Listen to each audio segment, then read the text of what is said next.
अस्सलामुअलैकुम, मैं हूँ फैसल सज्जाद। आज आपसे हो रही है बात मौलाना फजलुर रहमान के हवाले से। नैब ने मौलाना फजलुर रहमान को नवंबर में तलब कर लिया है। फजलुर रहमान साहब को फौज ने ज़मीनें दी। आज मैं आपको इस बारे में बताऊंगी, लेकिन जो बयानिया आ रहा है मौलाना फजलुर रहमान की जानिब से या अपोजिशन की जानिब से, तो कहा जा रहा है कि जी मौलाना ने एपीसी में शिरकत की थी, इसलिए अब जवाबन केसेस बनाए जा रहे हैं।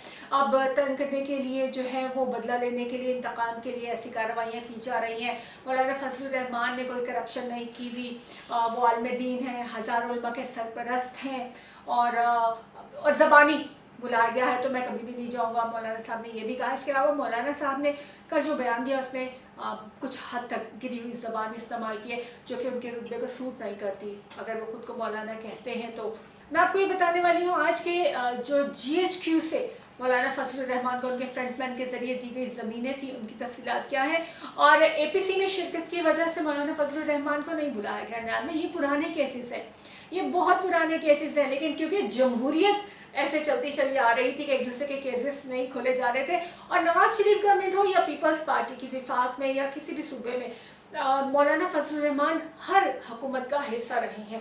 अब बात यह है कि एपीसी में शिरकत की वजह से मौलाना फजलुर रहमान को नैब ने नहीं बुलाया, ये पुराना किस्सा है। मुशर्रफ दौर में GHQ ने 6 लोग ऐसे थे GHQ ने जिन्हें मौलाना फजलुर रहमान के लिए ज़मीन अलॉट की। उनके फ्रंटमैन के तौर पर लोगों ने 1200 कनाल ज़मीन जो है वो एक दफ़ा मिली।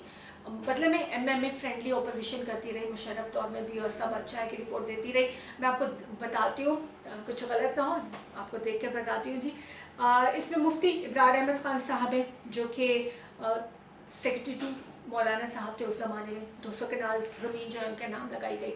फिर इसके अलावा शरीफुल्लाह साहब, उनके नाम ज़मीन लगी। शरीफुल्लाह साहब जो हैं वो लुत्फुल्लाह जो मौलाना साहब के भाई हैं उनके सेक्रेटरी थे। फिर मोहम्मद रमज़ान साहब हैं जो शरीफुल्लाह साहब के रिश्तेदार हैं। इब्रार शाह साहब हैं जो अकरम दुरानी के कज़न हैं। मोहम्मद अशरफ खान हैं जो कि लुत्फुल्लाह के साथ होते हैं। शहजाद खान है जो अकरम दुरानी के मामू हैं। 2004 में इनकी अलॉटमेंट की गई थी। 2006 में 10 लोगों को 6000 कनाल लीज पे दी गई थी ज़मीन, लेकिन उसके खिलाफ ब्यूरोक्रेसी ने इतना हंगामा मचाया कि वो लीज कैंसिल करनी पड़ी, और वो भी मौलाना फजलुर रहमान के लोगों को दी जा रही थी फ़ौज की जानिब से। स्टैब्लिशमेंट नवासी रही है, हमें ये बात माननी पड़ेगी, और मौलाना फजलुर रहमान इसकी ताज़ा तरीन मिसाल है। ये कभी भी सामने ना आते। शेख रशीद के बारे में कहा जा रहा है कि जी वो हर एक की जो है वो ये खुफिया बातें, मुलाकातें जो खोलते चले जा रहे हैं, ताकि वो लोग जो लीडर्स को फॉलो करते हैं उन्हें पता होना चाहिए कि उनके लीडर की असल क्रेडिबिलिटी क्या है। बाहर आकर जो लोग वोट को इज्जत दो और सियासत में और अदलिया के मामलात में, हुकूमती मामलात में फ़ौज मुदाखलत ना करे कहते हैं, वो असल में अंदर खाते जाकर करते क्या हैं GHQ में। आर्मी चीफ से मुलाकातों में किस तरह से फ़ायदे उठाते रहे हैं पुराने ज़माने में। अब आज के आर्मी चीफ तो ये कहते हैं कि सियासी मामलात हैं आपके, जैसे उन्होंने मोहम्मद ज़ुबैर को कहा नून लीग के हवाले से कि अपने सियासी मामलात जाके आप पार्लियामेंट में हल कीजिए, अपने कानूनी मामलात के लिए आप अदालतों में जाइए। इसी तरह मौलाना फजलुर रहमान को नैब ने जो बुलाया, तो तफसीलात मैंने आपको बताई। 1200 कनाल ज़मीन है जो कि फ्रंटमैन के तौर पर मुख्तलिफ लोगों के नाम की गई, जो दरअसल मौलाना फजलुर रहमान को मिली है। अब फजलुर रहमान साहब का जो है वो बयान कल का जो था वो बड़ा ही कुछ उनके ओहदे से मुनासबत नहीं रखता, जब जैसे कि वो कहते हैं कि मैं आलमदीन हूँ और हज़ारों उलमा का सरपरस्त हूँ। इसमें कुछ अजीब बातें की। अच्छा, उन्होंने डायरेक्ट इसमें उन्होंने आर्मी चीफ को धमकियां लगा दी हैं, तनियां लगा दी हैं जिसे कहते हैं कि जी वो कैप्टन थे बाजवा साहब जब मैं रुकन असम्बली था, यानी मैं बहुत पुराना और सीनियर हूँ। उन्होंने आर्मी चीफ से मुलाकात भी की, और उसमें भी उन्होंने जाके ये बात की कि मैं जो हूँ पुराना बंदा हूँ, मैं बड़ा सीनियर हूँ ये अपोजिशन के बाकी लोगों से भी, तो मेरा ज़रा और तरह का स्टेटस है और मुझे उसके मुताबिक डील किया जाए। बहरहाल वहाँ से तो साफ जवाब था कि सियासी मामलात हैं आपके या कानूनी मामलात हैं तो बाहर जाके डील करें, यहाँ कुछ नहीं हो सकता। फ़ौज सियासत में मुदाखलत नहीं करेगी, अदलिया की कार्रवाई में मुदाखलत नहीं करेगी। हमारा काम सिर्फ सलामती और जो दिफाई मामलात हैं उसकी हद तक है। मौलाना फजलुर रहमान ने कल के बयान में जो आर्मी चीफ है उनको टारगेट किया बाकायदा, कहा कि वो उस वक्त शायद कैप्टन थे जब वो रुकन असम्बली थे, यानी उनका और उनका कंपैरिजन, वो अपना और उनका कंपैरिजन कर रहे हैं। अच्छा, इसके अलावा धमकी एक जो है वो लगाते रहे हैं मौलाना फजलुर रहमान साहब कि मेरे पास बताने को बहुत कुछ है, मेरे पास बताने को बहुत कुछ है, जो मैं बताने पे आया तो सबके राज खुल जाएंगे, सबके पर्दे फाश हो जाएंगे। अब ये किससे धमकी दे रहे हैं, दरपर्दा कुछ समझने की बात है, क्योंकि APC में सारी अपोजिशन के साथ तो वो हैं, तो डेफिनेटली यहाँ पे भी इस्टेब्लिशमेंट को या आर्मी को ही धमकाने की कोशिश की जा रही है। इसके अलावा उन्होंने कहा कि जी जो उनकी जमात की तरफ से, उनकी तरफ से ये स्टेटमेंट भी आई है कि अगर मौलाना साहब नाब में पेशी के लिए जाएंगे तो हम 30 लाख अपने मुजाहिदीन जो हैं, अपने लोग जो हैं वो साथ लेकर जाएंगे। मौलाना साहब पेशी पे जब जाएंगे 30 लाख की फोर्स लेकर जाएंगे आप, 30 लाख, पहले भी लाखों की लोग बात करते रहे, लेकिन जब धरने शरने दिए जाते हैं तो उसमें लाखों की गिनती ज़रा मुश्किल हो जाती है। अच्छा, धरने से एक और मामला ये भी है कि अब इससे पहले पिछले साल की बात है, तो जब मौलाना फजलुर रहमान के लिए अपोजिशन बड़ी हाइप क्रिएट की हुई थी, अब मौलाना आ रहे हैं, धरना देंगे, हुकूमत गिरा देंगे, एंकर्स भी और जो प्राइवेट चैनल्स के एंकर्स हैं उन्होंने भी यही हाइप क्रिएट की हुई थी, ट्वीट आते थे मौलाना फजलुर रहमान जो है वो हुकूमत गिरा देंगे, उनके हाथ में वो ऐसे तो नहीं है। फिर बयानिया बदला गया और कहा गया वो किसी के इशारे पे आए, साफ ही अल्फाज इस्तेमाल किए गए थे, मौलाना ऐसे नहीं आए, वो किसी के बुलाने पर आए, उन्हें कोई ना कोई सिरा पकड़ाया गया है, उन्हें कोई ना कोई बात बताई गई है, उन्हें कोई ना कोई तसल्ली दी गई है, उन्हें कोई ना कोई मामला जो है उनके साथ निपटाया गया है, जिसके बाद ही मौलाना जी कदम उठा रहे हैं, वो धरना देने आ रहे हैं, हुकूमत गिराने आ रहे हैं। लेकिन हुकूमत नहीं गिरी, धरना जो है वो वैसे ही धबरदूस हो गया, ख़त्म हो गया उनका, और उसका उनको कोई अचीवमेंट नहीं थी उस धरने की, सिवाय कि उन्होंने डिस्ट्रक्शन की कोशिश की थी, कुछ डिजास्टर करने की कोशिश की थी। अब अच्छा, उसके बाद एक नई चाल चली लोगों ने कि इन्होंने तासुर ये देने की कोशिश की कि शायद आर्मी ने बुलवाया था धरना देने के लिए, और इमरान खान साहब और आर्मी के ताल्लुकात ख़राब हो चुके हैं, इसलिए मौलाना फजलुर रहमान को बुलाया गया ताकि इमरान खान साहब को हटाया जा सके, ये धरना देंगे और हुकूमत चली जाएगी। चाइल्डिश अप्रोच, मतलब ऐसा कुछ नहीं था, लेकिन बयानिया ये बनाया गया और इसी को फैलाया गया, वायरल किया गया अपने डिफरेंट चैनल्स के साथ। सलीम साफ़ी साहब के साथ मौलाना फजलुर रहमान के बड़े अच्छे ताल्लुकात हैं, सिर्फ उन्हीं को इंटरव्यू देते हैं, बाकी लोगों को बहुत ही कम इंटरव्यू देते हैं।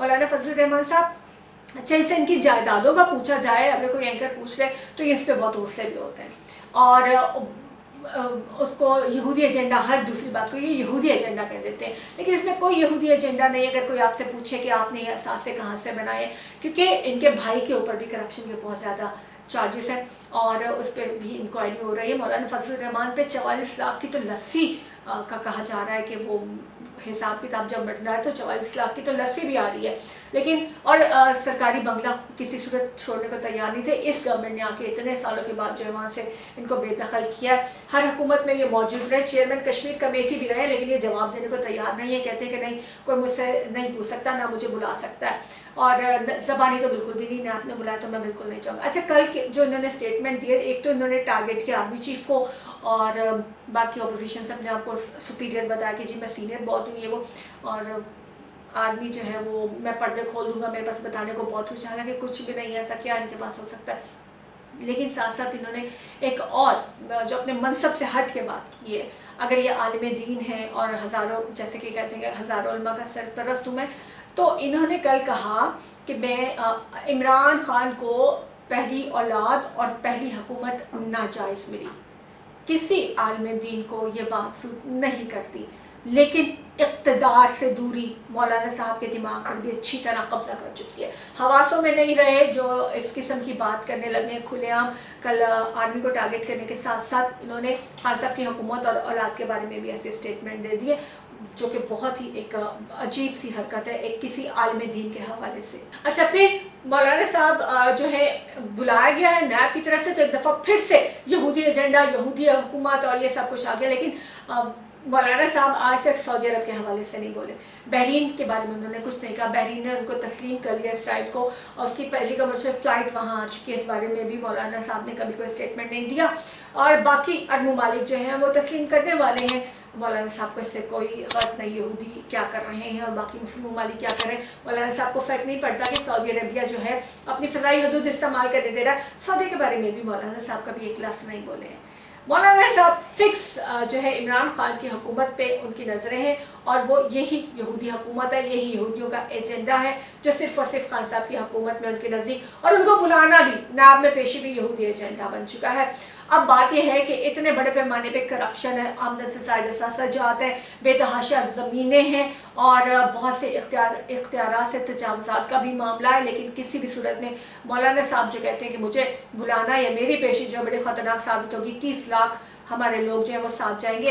अच्छा, मौलाना साहब मदारिस का हिसाब देने पे भी राज़ी नहीं है। लोगों के पूरी दुनिया से, ना सिर्फ पाकिस्तान से, पूरी दुनिया से ज़कात, खैरात, फितराना, ये सारे पैसे आते हैं मदारिस में पढ़ने वाले बच्चों के लिए। मदारिस में ज़्यादातर गरीब लोगों के बच्चे पढ़ते हैं, वहाँ उनको शेल्टर दिया जाता है, खाने पीने का इंतज़ाम होता है, जिस भी तरह का होता है।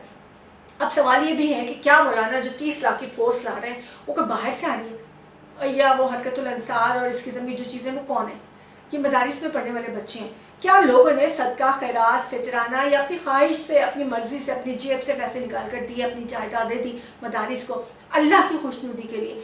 क्या मस्जिद में पढ़ने, और उन्होंने ये पैसा किस लिए दिया कि आप इनको अपने लिए इस्तेमाल करें? जहाद कहाँ से फ़र्ज़ हो गया?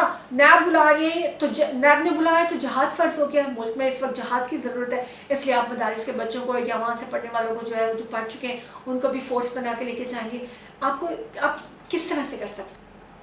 जिन लोगों ने अपने बच्चे वहाँ पढ़ने भेजे थे, कुछ सीखने भेजा था, उनका कभी भी उनके दिमाग में बात नहीं आई होगी कि आप उन्हें इस पर्पज़ के लिए, अपने ज़ाती मकासद के लिए इस्तेमाल कर सकते हैं, और आप कर रहे हैं। मौलाना साहब ये कर रहे हैं कि वो उन्हें धरने के लिए ले जाते हैं, वो इन्हें अब नैब में पेशी के लिए तैयार कर रहे हैं। हमने ये भी देखा, सारी दुनिया ने देखा, वीडियोज़ वायरल हुई कि कमांडर्स हैं, पूरी फोर्स है, डंडा बरदार फोर्स है, सलामी के चबूतरे पे जाके सलामी भी लेते हैं। मौलाना फजलुर रहमान साहब अपनी दुनिया में वो वज़ीर आज़म वो बने रहते हैं, जहाँ वो सलामियाँ भी लेते रहते हैं। तो ये जो मदारिस का पैसा है, इसका भी ऑडिट होना बहुत ज़रूरी है। लेकिन मौलाना साहब इस बारे में भी एक लफ्ज़ जवाब देने को तैयार नहीं होते, क्योंकि वो कहते हैं कि ये मेरे खिलाफ साजिश है और मुझसे कोई इस किस्म के सवाल नहीं कर सकता। जब हुकूमत से जवाब लेने की बारी हो तो मौलाना समेत बाकी दीनी जमातों के लोग भी हज़रत उमर फारूक रज़ी अल्लाह ताला अन्हु की मिसालें देते हैं कि उनके कुर्ते का कपड़ा कैसे पूरा हुआ। लोगों ने उनसे सवाल किया था और उनके बेटे ने बताया कि जी ये मेरे हिस्से का कपड़ा है जो मेरे वालिद ने इस्तेमाल किया, तब जाकर उनका कुर्ता बना। तो और अगर हज़रत उमर फारूक जिनके आप मिसालें देते हैं वो जवाब दे हैं, तो मौलाना साहब कैसे जवाब दे नहीं हो सकते? सवाल तो फिर ये। और अगर आप दीनी जमात क्लेम करते हैं खुद को कि आलम दीन है, दीनी जमात को चला रहे हैं, तो फिर इखलाकी और शरई तौर पर आपको ये जवाब देना होगा कि असासे इतने कैसे बढ़ गए, आमदन से ज़्यादा कैसे हो गए, आपके भाई ने क्या क्या करप्शन की, ये जो GHQ से मिलने वाली 1200 कनाल ज़मीन है, इसको कैसे जस्टिफाई करेंगे आप? मुशर्रफ दौर में आपको आर्मी ने ये ज़मीनें क्यों दी थी? क्या बताएंगे आप? आइए और बताइए। अब हर बंदा यही कह रहा है। अपने बयान में, जो कल के बयान की मैं बात करी, कि बहुत ही गिरी हुई अखलाक से बातें की हैं, एक आलम दीन की हैसियत से जो सूट नहीं करती, इनमें इन्होंने आर्मी से ये भी कहा कि अपने बंदे शेख रशीद को पट्टा डालो। This is too much. किसी इंसान के लिए ये वर्ड इस्तेमाल कर रहे हैं आलम दीन का, इससे खुलकर हर चीज़ सामने आ रही है। APC की तकरीर से मियां नवाज शरीफ साहब खुलकर सामने आ गए, और कल के बयान से मौलाना फजलुर रहमान की जो आलम दीन होने की हैसियत है वो भी खुल के सामने आ गई कि सिर्फ अपने मफाद के लिए दीन को इस्तेमाल करते हैं, मजहबी कार्ड का इस्तेमाल करते हैं। और ज़बान इनकी कल अगर देखी जाए तो इन्होंने वो नाजायज़ औलाद और नाजायज़ हुकूमत की बात की, और उसके बाद शेख रशीद को पट्टा डालने के लिए आर्मी को कहा। मतलब ये सारी इखलाक से घिरी हुई बातें हैं जिसकी शायद शरीयत भी आपको इजाज़त नहीं देती है। तो फिर आप किस तरह के आलम दीन है? सवाल तो अब ये पैदा होगा। और इस सवाल के साथ साथ बाकी सारे सवाल जो प्रॉपर्टी से रिलेटेड है, मौलाना को अब उसका जवाब देना ही देना होगा, क्योंकि जमहूरियत आप ही की ख्वाहिश है। जमहूरियत मौलाना साहब को भी बहुत पसंद है, और जमहूरियत के नाम पे जो है वो मौलाना साहब बहुत काम करना चाहते हैं। जमहूरियत की बिसात मौलाना साहब हमेशा कहते रहे कि नहीं लपेटने दी जाएगी। तो जमहूरियत में आपको जवाब देना पड़ेगा, नैब जाना पड़ेगा और बताना पड़ेगा कि ये ढेर सारे असासे, ये ढेर सारी मलकियतें आपकी कैसे बनी है। मौलाना साहब नैब को जाकर क्या जवाब देने वाले हैं, नैब में पेशी के बाद इस बारे में बात करेंगे। अभी तक के लिए इतना ही, इजाज़त दीजिए। अल्लाह हाफिज़।